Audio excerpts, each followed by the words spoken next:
I would like to welcome you to today's webinar. We will be focusing on the IVR survey solutions. My name is Małgorzata, and I'm really happy that I can present our host to you. We have today Alan Porter and Joshua Flores, both really experienced in the market research industry. Alan has more than 25 years of experience in market research on both the client and the IT supplier side. So he really has a lot to share with you guys. He's also heading in-house interactive market research and communities. And the other host is Joshua Flores. He's spent over 20 years in the market research world, and he is really focused and a true magician when it comes to telecom and phone center integration. So Alan, Joshua, the stage is yours. All right. Well, thank you so much for that introduction, and welcome everybody. I'm going to start off, and Josh and I will be handing the baton, as it were, back and forth as we go through this. So to begin with, we just want to kind of set the stage and define a little bit about what IVR, or interactive voice response, is and is not. So for many people that are familiar with it, the first thing that comes to mind would be something like robocalls. And there's much more to it than that. Malgo has popped up a little poll, if you wouldn't mind answering that, and we'll see how people are currently using, if you're using IVR solutions today. So, some people think, again, that, of robocalls, or that IVR might be clunky or impersonal, or that you can't do qualitative type questions. We're going to try to dispel some of that as we have our conversation today.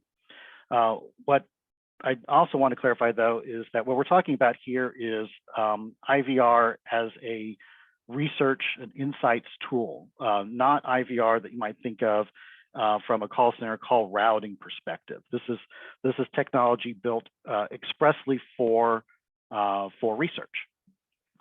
So it looks like we've got a good mix of folks here. So about a third, almost 40% of folks are using IVR to some extent or another.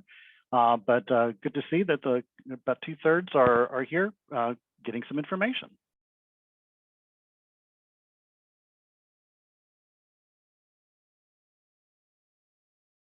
Sorry, there we go. A little PowerPoint delay there.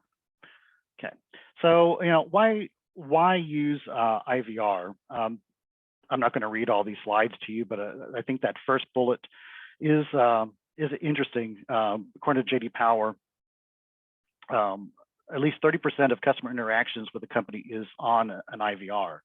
Phone is still one of the key ways that that people interact with companies, and that is across demographics. Whether it be by age or any other demographic slice, phone is still very important. So I don't want to get too far into the idea of multimode. There are other webinars that we'd be happy to share with you that go into ideas of multimode, but reaching out to respondents, trying to recruit the respondent, is becoming more and more difficult as co-op rates have fallen. So meeting your customers, meeting your respondents where they're at in the way that they want to talk to you is, in my view, really important. But IVR, again, is not just robocalls. It's not just outbound calling. There are a multitude of ways, and we're going to go through those that you can apply IVR. So the first way, and what a lot of people think about, is standard outbound dialing. So you're calling people and you're trying to pull them into an IVR survey. To have a good experience, though, and to be able to maintain that research quality, you want to have a system that can manage the calls in the same way that you would manage a live agent call. So have those calling rules. What time of day do you want to call? How many times do you want to call people?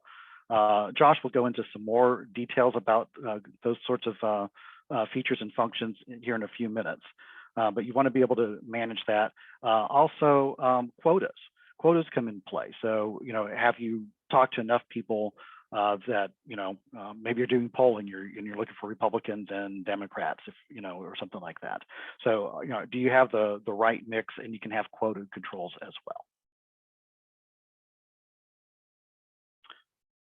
I also want to point out that when you're making these calls, you can do branding. We'll talk about some more interesting branding, but you can have the caller ID broadcast the phone number that's associated with your customer or with your call center. And that's going to become even more important here in a couple of minutes to talk about a different form of integration.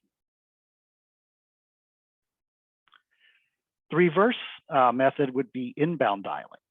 So here the respondent is calling you. And while it's on the screen, if you've never tried it before, we've got a QR code. And most phones today, the Android and iPhones, I'm not sure about some of the other platforms, if you just point your camera at that QR code, it will recognize it as being actually a phone number. This is just a dummy phone number. But it'll pop up and ask you if you want to dial that phone number. So you can put phone numbers on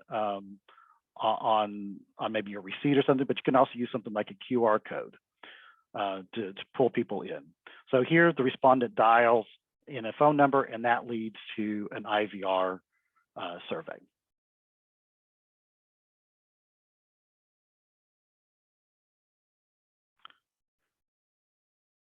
There's a little bit more special use case of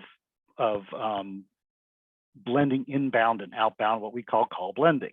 So first, let me start by kind of laying the groundwork with, for those of you who may not be familiar with live agent calling for survey research, what is typically referred to as CATI or CATI, depending on how you learn to say that word.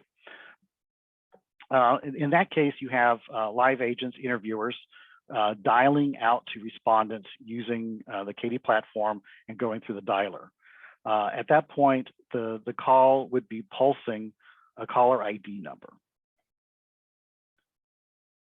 So the question then is, what happens when the respondent returns that call?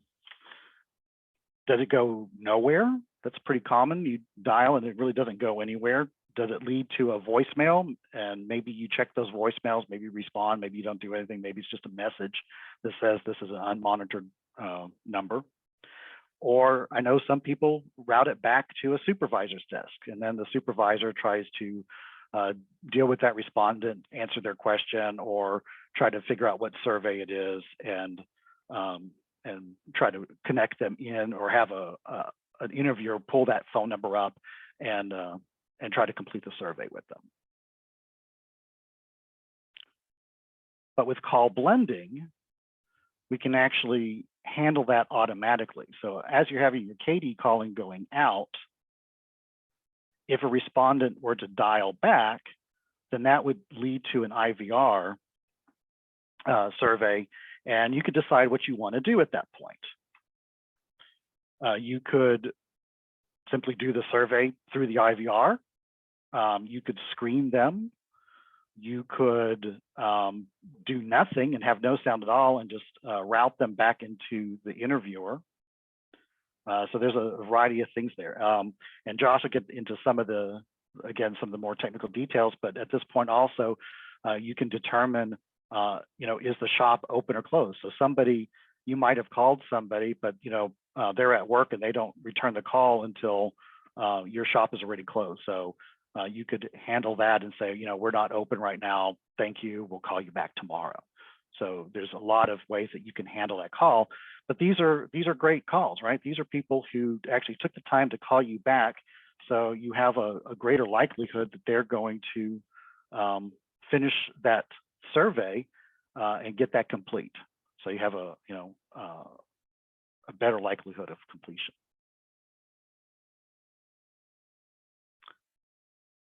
So all of this mixed together can, with the call blending, and if you add in maybe web, then you have a full multi-mode solution. Again, I don't want to get too far into multi-mode, but here you can just see kind of a flow chart where you can contact people in multiple ways. The IVR could be a standalone survey. It could lead back into the call center, have a live agent interviewer finish the survey. So there are a lot of ways that these can be connected together, and the workflows can be changed depending on what your design. It provides a lot of power.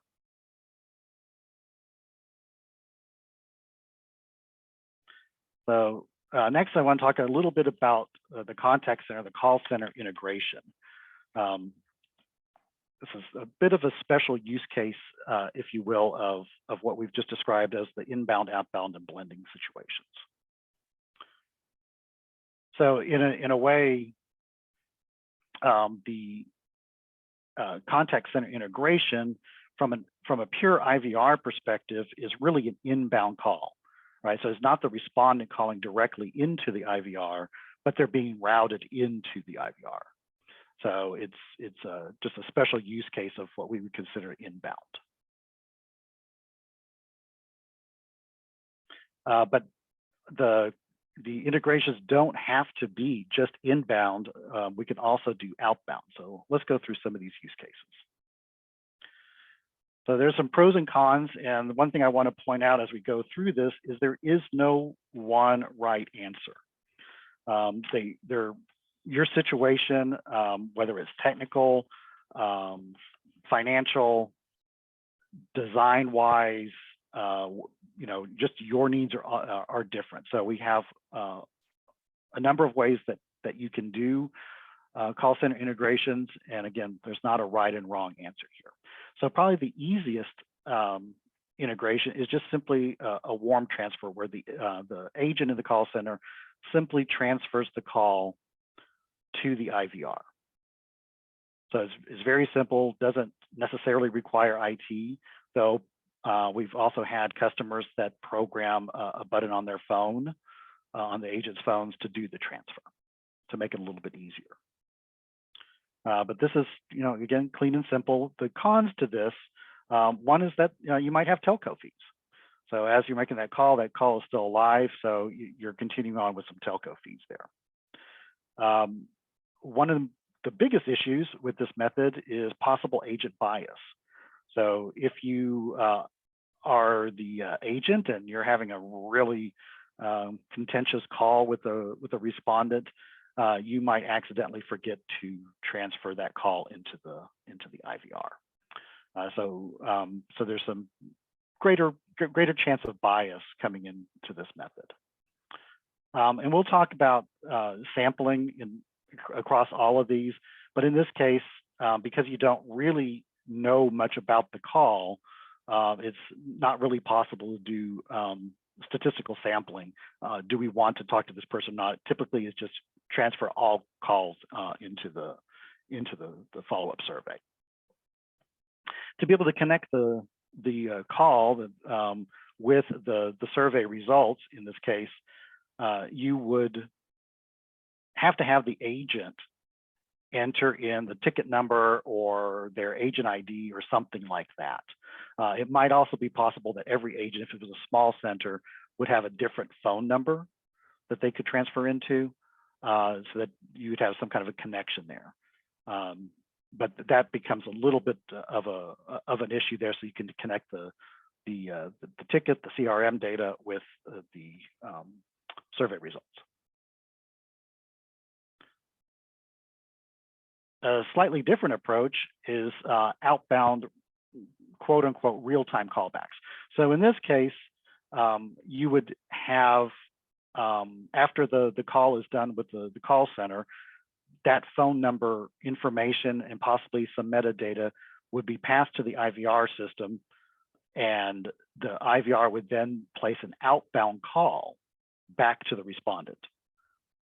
So I've personally had these kind of interactions before. You call a contact center, deal with whatever it is, and then after you're done with the call, a minute or so later, you get a phone call to through their IVR that you said you would do, and get that follow-up survey. So what's nice about this is that it removes the agent bias. So the agent doesn't have to do anything; they're not transferring it. You can also more readily, more easily pass customer information. Now, this sort of design does require some IT, so that may be a con if you cannot get the IT resources that you need from your if you're an enterprise, your team, or if you're a market research company, your client's IT team, that could be an issue. And then, of course, there's you're placing a call, so you also have to hope that the respondent, the customer, will pick up that call, but most likely they will.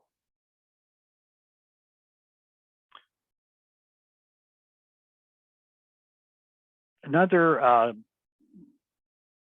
way of doing it is actually to place the call the next day.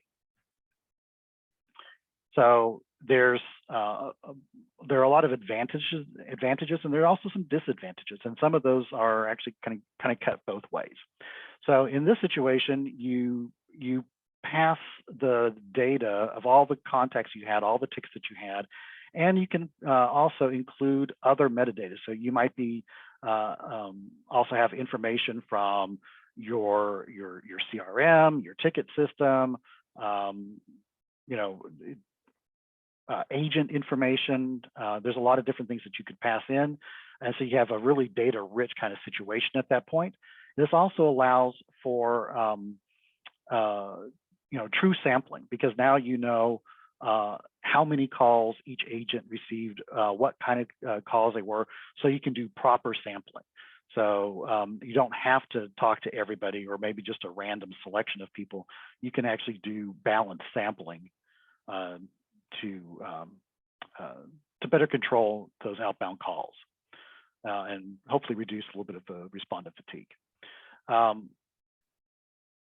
This also has kind of a positive and a negative effect in that sometimes you may want to actually have a little bit of a gap between the call with the contact center and the survey, because the customer might need to do something or have some other kind of follow-up to know whether they got good information. So it could be that they've called in for support, but they really don't know if the support was what they needed until they go do something. So by doing a next day kind of follow-up, there's a benefit there. And then also, if there's an emotional state, right? Sometimes there's a lot of emotion in these calls, and so this gives a chance for people to maybe cool down and have a more thoughtful review of that agent interaction.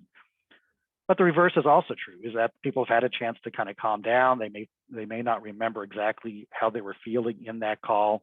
So it's a double-edged sword there. So that's a decision that you kind of need to make as you go.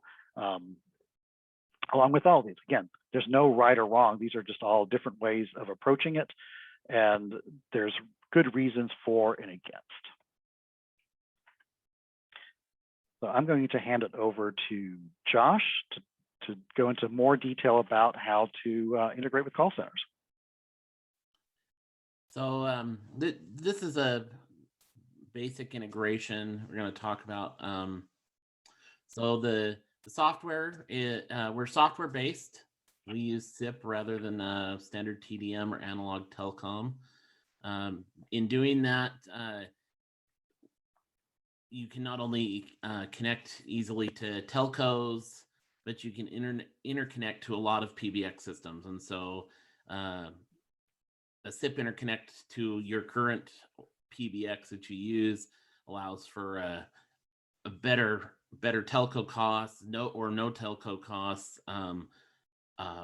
processes to automate and allow you to pass more metadata to the IVR system immediately.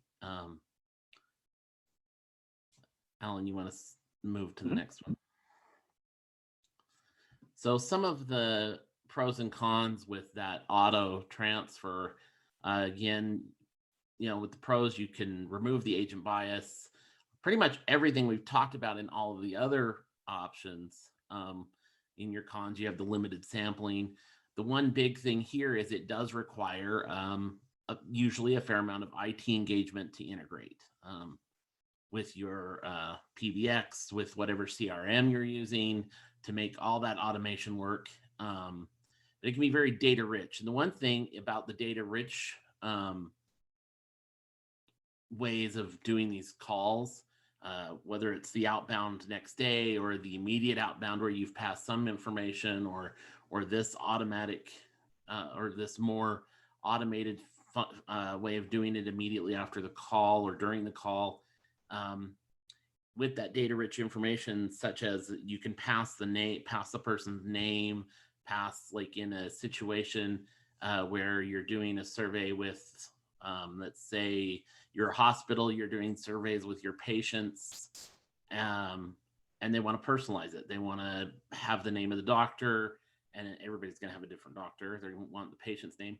You can use other tools in that in our stack that can actually personalize that and call them by name, repeat the doctor's name appropriately based upon the data that you provide in that automatic process or in that data transfer process. So, Alan, you want to go ahead there? So we're going to just talk about some features, and I'm just going to launch a poll here. See which features you guys might have interest in. So our feature set is actually quite large. Alan mentioned we have a full data collection suite that handles calls, regular CATI, regular online interviewing, CAPI interviewing, and IVR. So in that, our feature set becomes quite large. We handle sample management and logic quite elegantly. There is, of course, a lot behind the scenes doing work to get this done, but it actually is very robust, very system that can be mostly integrated into pretty much anything you want. I've seen a lot of different ways, and on the second part of this webinar here in a few weeks, we'll get into a lot more use cases and integration. So these are just some of the things in our dynamic IVR. We sample management is managed throughout the entire day. Different day parts. You can base on sample. You can set many different options. Your question options can be based on customer input or based on sample input. Again, multi-mode. So you can go from IVR to web to IVR, IVR to CATI. All of that can be blended together and all that data reported in one place. And of course, doing integrations in real time. It makes it very dynamic and robust. Alan, you can move to the next one.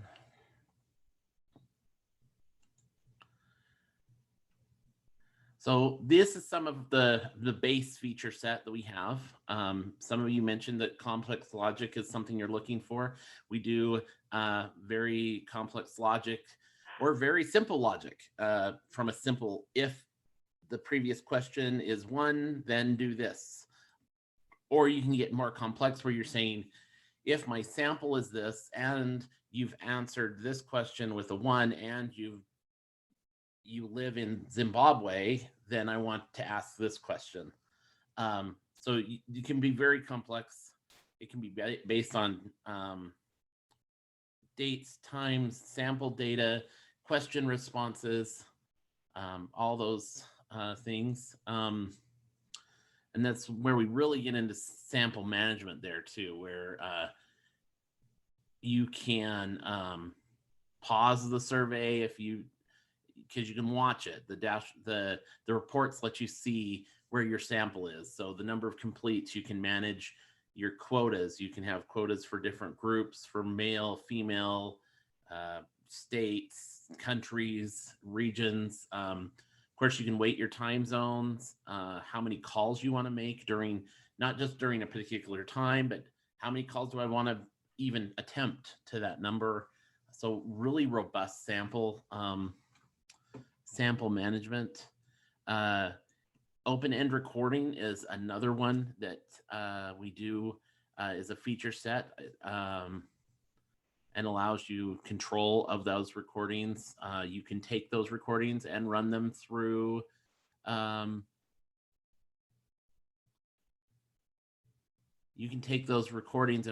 like a text to speech to text converter, and have that data put back into your survey for transcription. So it gets really robust there. There may be, we have our feature set gets so big, putting it all in this would take probably an hour to go through. So this is just some of our basics. If there is any particular ones that you want information on, you have a feature you use or a feature you're interested in, just send us a chat or ask a question, and we'll be able to answer that for you.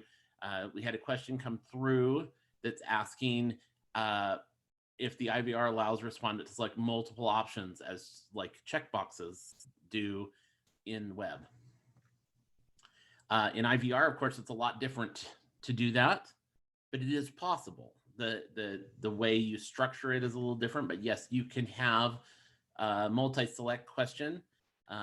However, the way it's asked in IVR, instead of being like on web, it would be on a single page. You check mark everything. In IVR, you'd ask the question, present the answers, and then you may have to then present the answers again for them to select more, all dependent on how many you want them to select.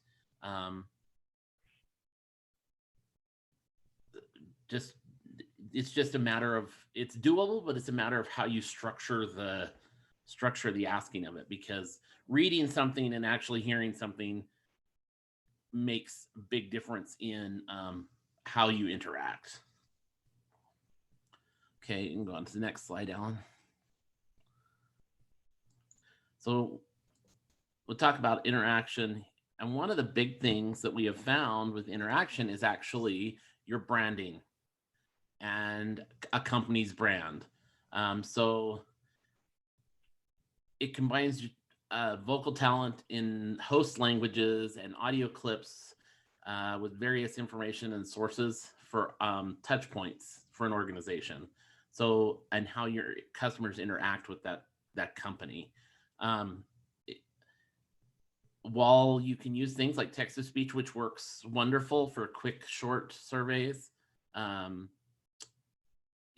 audio branding is great. If you think about companies and audio branding, if you think about AT&T, you think about the three dings, you know it's AT&T. Or McDonald's, you hear the ba ba ba ba ba. That's audio branding. Intel has their unique ones. Coca-Cola, taste the feeling. That's part of their audio branding journey. The one thing I found is the Journal of Marketing did a study and found that when the phonetic structure of a brand contains sound repetition and is spoken aloud, positive effect arises, and in turn, favorable influences and decisions. So the great thing about audio branding, Enghouse Interactive has an audio branding division that can help you also write your scripts, brand your audio. You consider audio branding. They can take your written word and work it, help you organize that in a way that allows you to be closer to your brand and get a better customer interaction.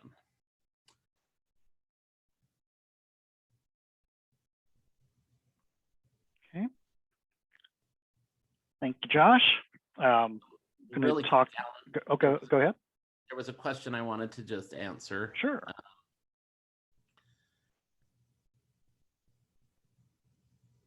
So that, Adam, I'll say that, so that again, it becomes a multiple choice question, and it all comes down to, I'm sorry, because not everyone can see the question. Maybe we can read out. Yeah. Adam asked basically the same as Anne had asked about how IVR allows respondents to enter multiple options in a question. So his question was basically the same, but he presented an example of which of the following are important to you.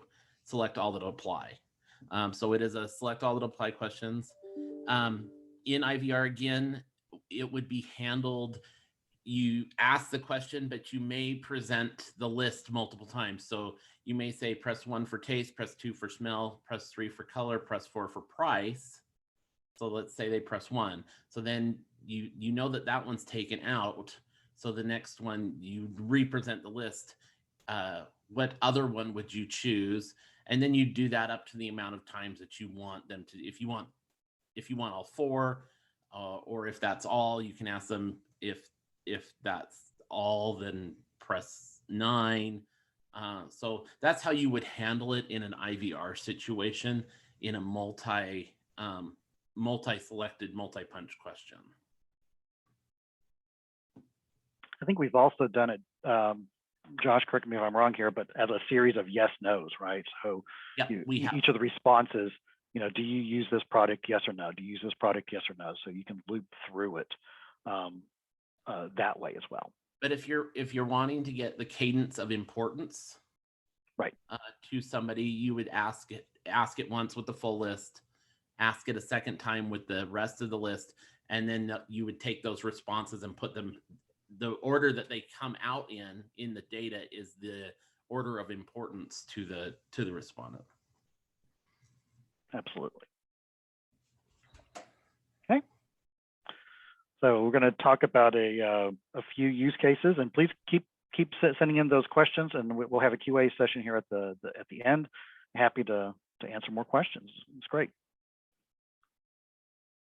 So just going to go through a few use cases. So just to recap, so we've talked about some of the pros and cons of different methodologies, in particular with connecting to the call centers, and some of the ways that you can implement IVR as outbound, inbound, and blended modalities. So just kind of to talk about a few different use cases here of when or why or in what situations you might want to consider IVR. Some things to think about. So one would be follow-up surveys. So for example, we've done studies for folks as doctor office follow-up calls to find out how the visit went. Restaurants would be another one. So you may have gone to a restaurant where they take your number, and when your table is ready, they call you. There's maybe an outbound IVR that calls you, or maybe they text you. So there, you've got the person's phone number. You may very well not have their email address. You can't email them, but you could call them, right? So part of those terms and conditions, and again, this is part of the legal aspect of all of this.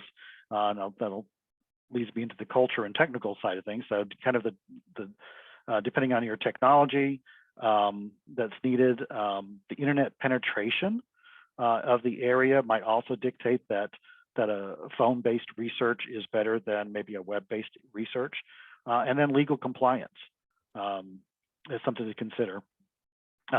This forum, we can't really get into that.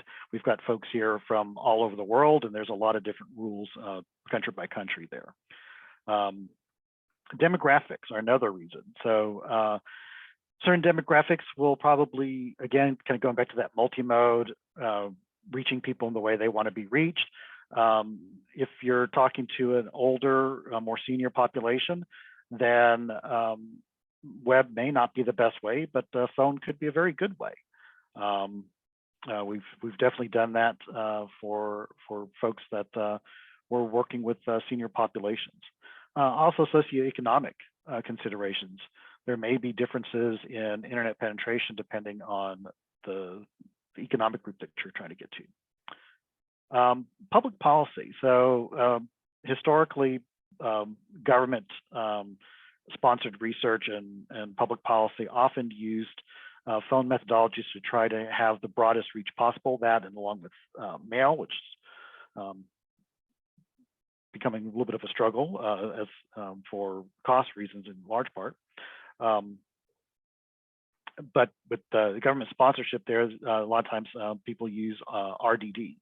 And so this is a way to also use that phone methodology to be able to reach as many people as possible and get as good a demographic mix as possible within whatever the government boundaries are.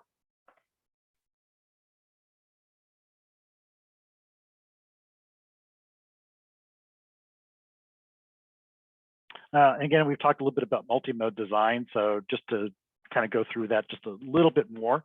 Some other ways that you might use multi-mode that you might not have considered. One would be, again, blending CATI and IVR together, but to do something a little bit different where you're using the IVR to handle sensitive topics. So you might be in a situation asking people very personal, very sensitive questions that they may not be comfortable answering with a live agent, an interviewer. So you might find it a little bit easier to get those honest responses with an IVR. Recruits. That's a different use case. So if you are recruiting people possibly to a focus group or location test, then the IVR can be used to reach out to those panelists, but also to do reminders and scheduling. So you can remind people that they have their appointment tomorrow to come in to do the taste test.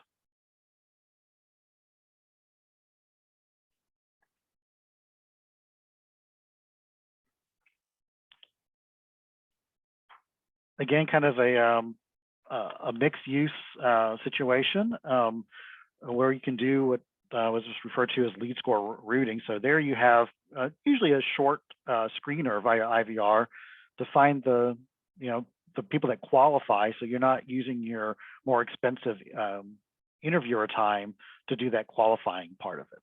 So use the IVR to do the screening, to make sure that they fit, and then route those to a live agent.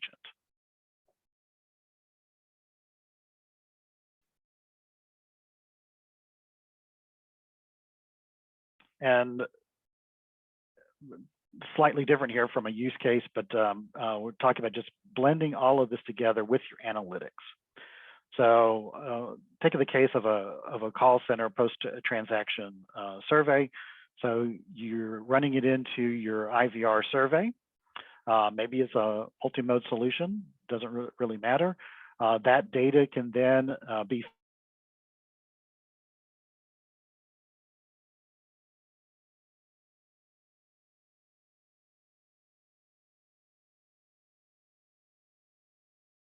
fed into a text analytics. Or you might have additional reporting that could feed into dashboarding BI tools where you can do deeper dive analytics and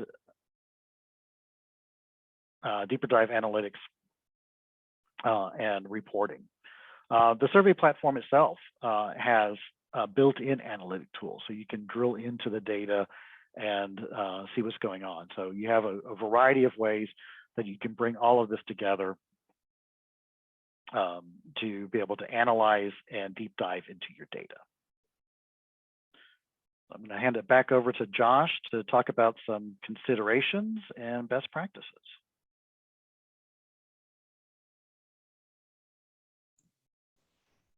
Okay, so we just launched a small poll for you guys to just answer for us. So best practices. So I like to use the term KISS. Keep it simple.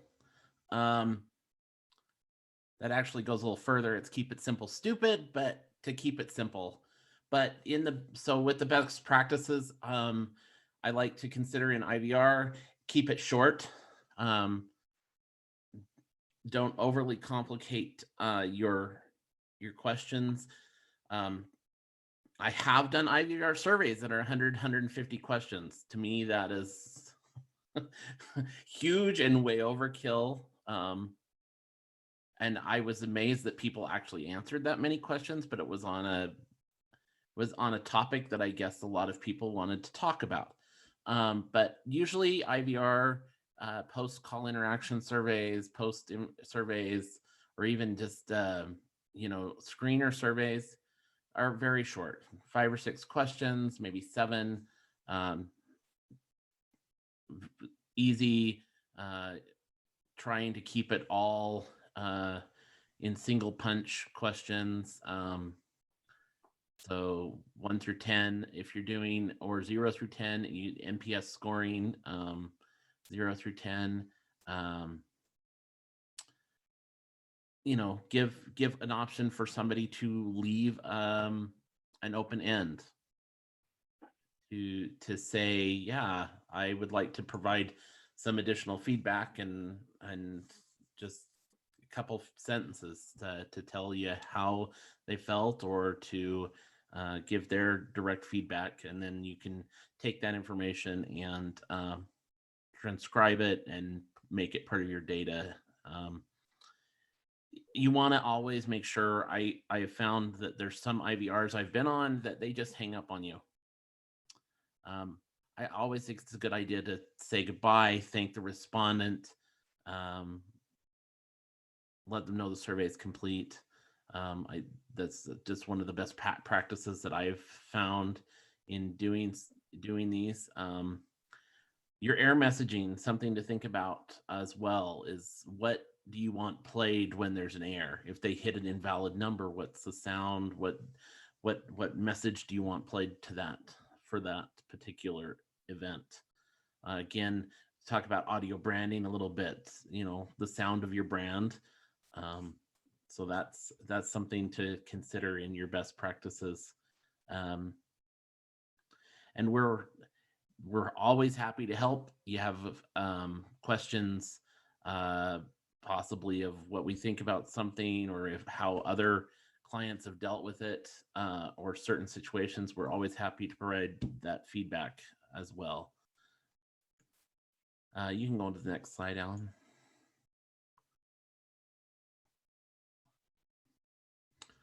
So Alan and I probably tag team this a little bit. This is just our final thoughts. IVR can free up your call centers and your agents, so they can focus on the core of the survey, especially if you're doing screeners. That way you're really getting the maximum amount of people to the agents that you need, as opposed to getting everybody there and the agents using their time to screen calls before actually getting into the survey. Again, with the integrations, you can get custom rich data. You can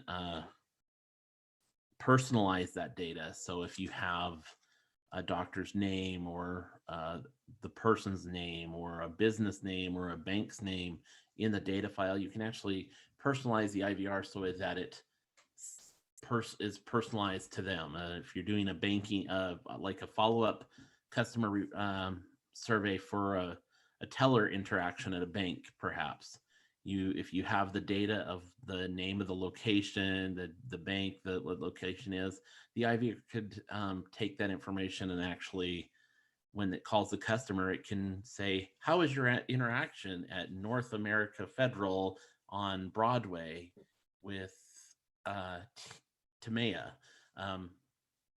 Because you can get that rich data. And then, of course, self-service features, just things to consider. for what your agents are going to perform. And I am going to pass it back over to Alan. I would add, and then we'll one thought here, and then we'll go into Q&A, and a little bit of wrap up at the end. So stick with us. There's one additional thing at the end. So one thing I would say for final thought here is, we talked about different workflows, different ways of implementing IVR. So stop and think about the entire workflow.